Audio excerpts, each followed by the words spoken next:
ఈ short discussion ఈరోజు తీసుకోవడం జరిగింది అధ్యక్ష. రాష్ట్రానికి సంబంధించినంతవరకు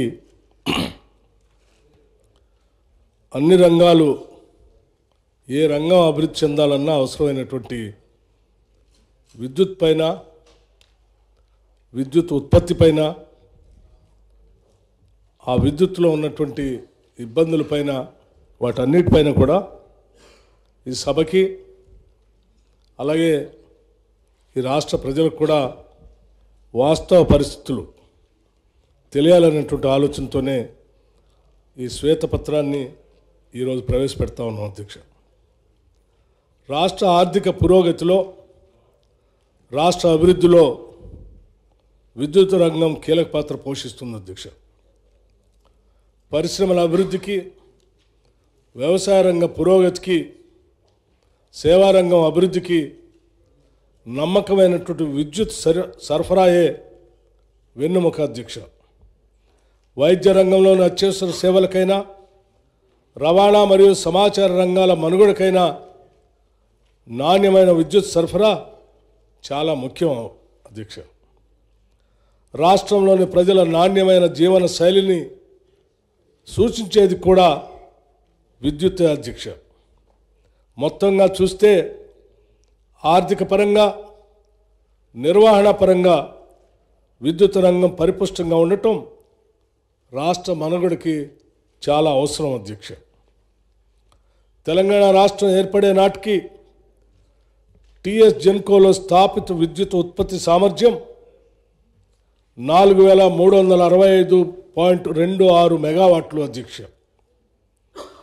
రాష్ట్రం ఏర్పాటు కన్నా చాలా ముందుగానే ఆనాటి నాయకులు ముందు చూపుతో తెలంగాణలో 2960 మెగావాట్ల విద్యుత్ ఉత్పత్తి కేంద్రాలకు అవసరమైన ప్రణాళికలు, పనులు అప్పటి నాయకత్వం ఆలోచన చేసి ఏర్పాటు చేసి ప్రారంభించింది కూడా అధ్యక్ష.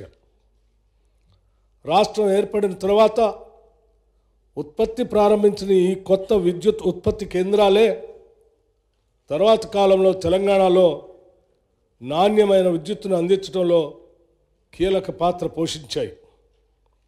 ముఖ్యంగా రాష్ట్ర పునర్వ్యవస్థీకరణ చట్టం రూపకల్పన సమయంలోనే తెలంగాణ విద్యుత్ అవసరాలను దృష్టిలో పెట్టుకొని ఇక్కడ స్థాపిత విద్యుత్ ఉత్పత్తి సామర్థ్యానికి అదనంగా 1800 మెగావాట్లు విద్యుత్ వచ్చే విధంగా కూడా అప్పటి నాయకత్వం, యూపీఏ ప్రభుత్వం శ్రీమతి సోనియా గాంధీ గారి నాయకత్వంలో రూపొందించడం జరిగింది అధ్యక్ష.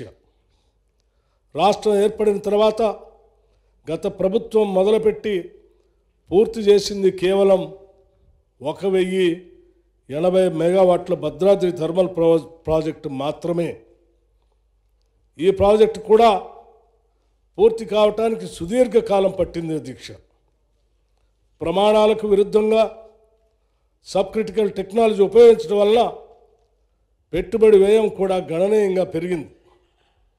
మరొక ప్రాజెక్టు బొగ్గు గనులకు అత్యంత దూరంగా నిర్మాణంలో ఉన్న 4000 మెగావాట్ల యాదాద్రి థర్మల్ పవర్ ప్రాజెక్టు. ఈ ప్రాజెక్టు వ్యయంలో కేవలం బొగ్గు సరఫరా అదనపు వ్యయమే సంవత్సరానికి 800 కోట్లు అధ్యక్ష. ప్రాజెక్టు జీవితకాలం 30 ఏళ్ళు అనుకుంటే ఈ వ్యయం మరింత భారీగా ఉండబోతా ఉంది అధ్యక్ష. ప్రస్తుతం రాష్ట్ర విద్యుత్ రంగ పరిస్థితి చాలా ఆందోళనకర పరిస్థితిలో ఉన్నది అధ్యక్ష.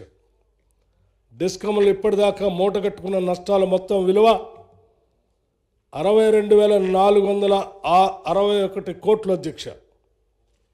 31 అక్టోబర్ 2023 నాటికి అప్పులు మొత్తం 81,516 కోట్లు. ఈ అప్పులు మొత్తం 81,516 కోట్లు.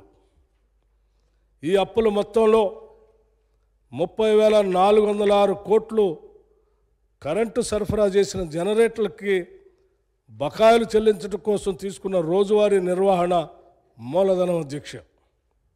మూలధన రుణం ఇవి కాకుండా విద్యుత్ ఉత్పత్తి సరఫరా సంస్థలకు 28,673 కోట్లు బకాయిలు ఇంకా చెల్లించవలసి ఉంది అధ్యక్ష. విద్యుత్ కొనుగోళ్లలో డిస్కమ్లు ఇన్ని ఇబ్బందులు ఎదుర్కోవటానికి ముఖ్య కారణం రాష్ట్ర ప్రభుత్వంలోని వివిధ శాఖలు ఏళ్లుగా చెల్లించని 28,842 కోట్లు బకాయిలు అధ్యక్ష. ఈ మొత్తం బకాయిల్లో ఒక్క సాగునీటి శాఖ చెల్లించవలసిన బకాయిలు 14,193 కోట్లు.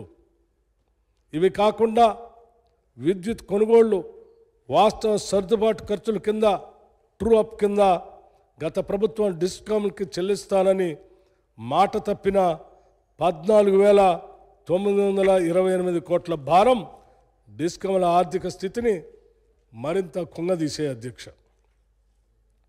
ఈ పరిస్థితుల్లో కేవలం రోజువారీ మనుగడ కోసమే డిస్కమ్లు అలవికాని అప్పులు చేయవలసిన స్థితికి చేరాయి.